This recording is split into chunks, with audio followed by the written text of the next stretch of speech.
GST. Dr. Hewson, is that true? No, not at all. I mean, we've sent out about 10 million brochures to households talking about the GST. If anyone's hiding taxes in Australia, it's the Prime Minister. And we're abolishing a whole host of secret taxes: sales tax, petrol tax, payroll tax are 3 examples, and he knows he hides them. Dr. Hewson's got the biggest lifestyle-changing tax in the nation's history. This is not any other tax. This is not one of the small pocket taxes. This is a monster. This is equal to over half the income tax. This is a tax which will intrude into areas of Australian life where tax has never intruded before, in areas like gas, electricity, water, telephones, restaurants, lawn mowing, sports, wherever you... All these things now are not taxed. This is a huge lifestyle-changing tax, and the Liberal Party wants to slide through the election campaign, not bringing the issue into focus. As John Howard said the other day, he said not $100 million would explain this tax, because the tax can't be explained away. Dr. Hewson? Well, it's dead wrong. I mean, there are already taxes that impact on water, for example, on personal services, on restaurants, on entertainment. And this is a Treasury document that identifies payroll tax, sales tax and petrol tax and its impact on water. It's nearly $100 million on water alone. On personal services, it's $73 million. On restaurants, hotels and clubs, it's $300 million. These are secret taxes. Come clean, Paul. They're secret taxes. They are secret taxes. You want to raise $24 billion. You know, you want to raise secret taxes. Your own figure is you want to raise $24 billion, 24,000 million. The total income tax of Australia is only 47,000 million. You want to raise over half the income tax, and then you want to argue you're not really raising it. It's like a magic pudding. We abolished $20 billion It's the tax you have when you're not having a tax. It's the tax you have when you're not having a tax. It's a monstrous tax. Let's look at a basic. Your way, will you raise more taxes than the Keating government does? Now, we actually cut tax. And I mean, the most telling point is that in 1985, the man opposite me argued the case for this tax. He argued the case for a broad-based goods and services tax. I want to establish... So all of it, and that was when our unemployment rate was 8%, and our debt was less than $70 billion. Today, our unemployment is 11, going to 12, and our debt is $200 billion. If it was worth doing in 1985, why not now? That's a glib one-line. It's not a glib one-line, it's a fact. Now, gentlemen, can we come back to one basic? One basic fact is your government will raise more or less taxes overall. Our total tax take goes down because we give money back to people. We cut the size of the public sector for a start. They simultaneously attack us for cutting back on government expenditure, which we give money back. John, we your tax privatise a lot of business goes enterprises. Up by 15 give billion. Part of that money back. Look, you raise 24 billion with the consumption tax, and you abolish the wholesale sales tax, which is 9. The balance is 15. There's a net 15 billion raised. Otherwise, what would be the inflationary effect? Hang on. I mean, if we're going to have a debate, let's have the facts. Look, it's 15%. When you pay your water bill, it'll be 15%. When you go to a restaurant, it'll be 15%. When you pick up your telephone bill, it'll have 15%. It's going to raise 24 billion. Fact. Well, talk about a lifestyle change. We just took out a list of the taxes that are presently paid by people during their life. They get out of bed in the morning. The bed they sleep in is taxed. The mattress, the pillows, the sheets. The wake-up alarm clock is taxed. The blinds they open to let in the sun are taxed. The orange juice they drink is taxed. The bath mat is taxed, sales tax. The bathroom fittings, sales tax. The shower screen taxed. The toilet pan and seat taxed. The hot water system taxed. The septic tank taxed. Perfumes are taxed. Razor blades and blades. Razors. All right, okay. You know, the point is, they're all sales taxes, and we abolish all of those. Okay, let's abolish all of those. That raises 9 billion. It's a mere bag of tell compared to the monster he's putting on. 24 billion. Okay, let's start. No, hang on. You just had to go, John. Let's go on this. That's nine. You've got electricity. You've got water. You've got gas. You've got council rates plus 15%. You've got buses plus 15%. Trains, ferries, taxis, gardening, ironing, painting, plumbing, electrical work, dry cleaning, movies, swimming, sports, ballet. It's a lifestyle changing. Can I just give the detailed answer? Look, we abolished sales tax. You've been running away from abolished sales tax 9 billion or 10 billion. We abolished payroll tax about 6 billion. We abolished petrol excise. We cut personal tax by $10 billion. The average person doesn't pay payroll tax. No, they don't. It's one of your secret taxes. Gentlemen, can I put it to you that a lot of people watching are very confused by hearing you both talk like this. You're a professor of economics. You're an experienced treasurer. I think people, you must accept, get very confused to hear guys of your experience talking like this. Look, you know what? How do you come down to the basic and because let John people know won't what the admit truth to is? what he's doing. He says, look, he said, look, the economy needs more spending. So what's his solution? To put a tax on spending. It's not a question of how it'll work, it's how it'll help.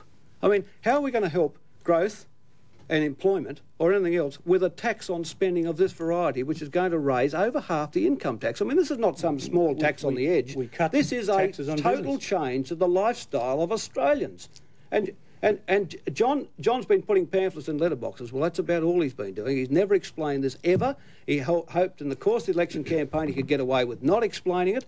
And the result of it will be that the Australian lifestyle as we know it will change forever. Let me give you a simple explanation for GST. It is more jobs. By cutting costs on business, by cutting $20 billion of tax on business, You've got to be joking. we are making our business, giving our business the capacity... So that was the problem, we just needed more tax. We just had your run. We are giving our business the capacity to hire more people. And by using a GST, we can abolish payroll tax, which on the Prime Minister's own estimate will create 200,000 jobs. Let me deal with that. That was in 1977. You agree you made it though, right? Without a GST. It was your estimate? It was an estimate of the government at the time without a GST in 1977. So you're relying on a 1977 estimate of the then government without a GST. I'm relying on your facts. I'm talking about 1992 with a 15% GST proposed by you. So to create even more jobs now? No, unemployment would rise. There would be less employment. How could look, John? This is the man that's just given us 11% John, unemployment. How, it makes sense. How can it make any sense to get employment when you're putting a tax on spending in the economy? I mean, how are you going to get employment by if that was the solution, why didn't I say years ago, well, silly me, I've only been trying to get employment going. What I should have done was thought up a new tax. Can I pick up something he did say a few years ago? In 1985, he said that if he thought it would have a harmful effect on employment, he wouldn't support a consumption tax or goods and services tax because he knows it doesn't have a harmful effect. It actually has a very positive effect on employment. And we can create jobs, 200,000 jobs. You say it's an old estimate. Maybe the number is higher today. We can abolish payroll tax. Look, John, businesses won't employ people. Let's not mess around. You can't put a tax of this massive kind on the economy. You know what it'll do? It'll be like a lead weight on the place. It'll absolutely die under it. It's not what you said in 1985. You're going to add to the income tax of Australia a tax which is $24 billion, and even if you abolish the sales tax, do you think, say that in John, 1985. do you think out there that all the people that get sales tax relief are going to hand it back? Do you think the businesses are going to say, oh, thank you very much, I'll hand it back? Well, if you believe in that, you believe in fairies at the bottom of the garden. Do you think anyone out there believes that when they get the sales tax handed back, even after that huge GST, they're going to give it back? We have a crisis surveillance authority to make sure they do. Come on, John. Look.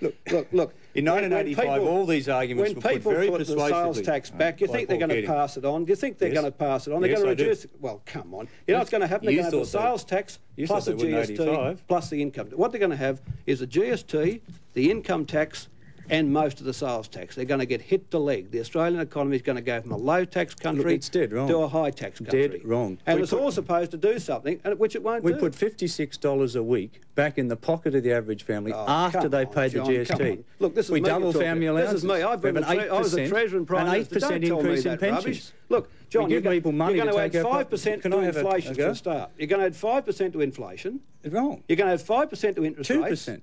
And how is that going to kick along? How is that going to kick along growth? Dr. Hewson? Well, I mean, we just had a barrage of misstatements and mistruths. Interest rates will go down, not up. Inflation, the inflation effect will only be about 2%. Oh, come on. People will be more than fully... With a 15% tax. Just hang on. Inflation goes up by 2% and we put pensions up by 8%, 4 times the impact of the goods and services tax. They are significantly better off. The average Australian family, $56 a week in the pocket after they pay the tax. Look, come on, you've had your hands in the pocket for 10 years. You're taking 100,000 people off the family allowance. There's 100,000 families going to lose income when you income test. We double family allowances for low-income earners. Yeah, for people up the top of the scale. Hang on. And you're going to knock... the rich should get family allowances? You're going to knock 100,000 The rich should get family allowances? Well, I don't think 40,000 for a family. Hang on, that's not true. I don't think that's you're going to knock people out. We double family allowances for people up to 30,000. What about the family allowance supplement? We haven't doubled it. Increased that by 6%. Oh, listen, we put the system in and brought it up for low-income families. You're going to cut 100,000 families out with your... And why is all this? What is the point of it all? What is the point of the plot? Supposedly, helping people who are victims of your recession. Supposedly, to get business going, helping people who are victims of your recession. You're going to lift the company tax to 42%. We're proposing it at 33%. You're going to take it to 42%. You're going to put a 15%... $20 billion tax off. Let me just give you this example, Michael. Just say a plumber. A plumber goes and buys a pipe to work in your house. He pays 15% on the pipe. He then charges it for the job 15%, he has to then claim back the 15% on the pipe, the tax he paid on the pipe. That one person is going to have to collect all the money for the government, for John Hewson. There's 22,000 taxing points. Listen to this. There's 22,000 taxing points in the wholesale sales tax. There's 830,000 taxing points in the GST. Look, the tax structure we propose is overwhelmingly favourable to small business. Oh, it's going to kill small business. They get cuts in their costs. They won't pay the sales tax they won't pay now. Their vehicles will be tax-free. Come on, their cars will be tax-free. They won't pay sales tax on the car. They're going to be tax collectors, every one of them. Gentlemen, can I get a fair go? I'll come back to you with the first question after this break. Thank you. More in a moment. A group of people, the coalition, who have a plan, which sure includes tax reform, which sure includes the GST, and a government that's been there for 10 years. John, it's had its way for 10 years. It's had its hand in your pocket, to use an analogy, for 10 years, and they've got nothing to show for it but 1 million unemployed, and made us one of the largest debtor nations in the world. John, there's no one more anguished at unemployment with me. After the high employment growth of the 80s, 1,017,600 no one more anguished than me. But the issue is how you fix it. How you fix it. The issue is how you fix it. And putting a monster tax on them, you have the wrong plan, dear boy. The wrong plan. Oh, dear boy. You've got the wrong plan. I mean, here you are, you're telling people you're going to put a tax which raises 20 billion, half the income tax, net. You're going to put that on everybody. You've got 800,000 businesses out there that are going to all carry this tax. It's going to shove up inflation and interest rates. And then you've got the gall to tell us it's going to add to jobs. It's not going to do anything for employment. It will. And let me just make this point. It creates There's jobs. 800,000 businesses. Only 90,000 under your plan get payroll tax relief. So 710,000 businesses will pay the GST and get not 1 cent back in payroll tax relief. Even a specific point. They pay it indirectly if they don't pay it directly. Payroll tax is built into the final price of most things we use. So is sales tax and so is petrol excise. It cascades through the system. A tub of butter. It's a fact, isn't it? A tub of butter. Just let me give an example. 710,000 businesses cop it in the neck. Let me give you an example. That's all the small business community. The whole small business community cop it right in the neck with the GST, and they get no relief. A tub of butter has something like 220 separate effects of indirect taxes on the production of that tub of butter. And when you scrap payroll tax, you scrap sales tax, you scrap petrol excise, the cost comes down. Then when you don't put GST on the butter, it goes down even further. Listen, that is John. fact. Listen, John. That is fact. There's 710,000 businesses that will carry the GST and get no relief. That's all the small business community. Now, Michael, let me make this point. Let's take a simple person like someone that does ironing. That's wrong. They're going to have to collect from their proceeds, their earnings, a 15% tax. Somebody who does ironing. Record it and remit it to the government. And remit it. So that person that does a bit of ironing becomes a tax collector for John Hewson. That's wrong. They have to remit it to the government. All right. And the same with lawn mowing and the same with all these people. Unless their turnover from ironing is more than $50,000, they won't have to be part of the system. And I don't know too many people who earn $50,000 a year ironing. Listen, John, tell the truth. Every occupation in the country will be carrying a 15% tax. 15%. And you talk about 700,000 businesses. We've got 700,000 businesses. You imagine if every one of them just created one job. What about your dry cleaner? One job. Your corner store dry cleaner. Let me come in. We've got plumbers and we've got ironers and we've got butter and we've got pyjamas. But on the question of the GST, it seems to be coming down to a question of who voters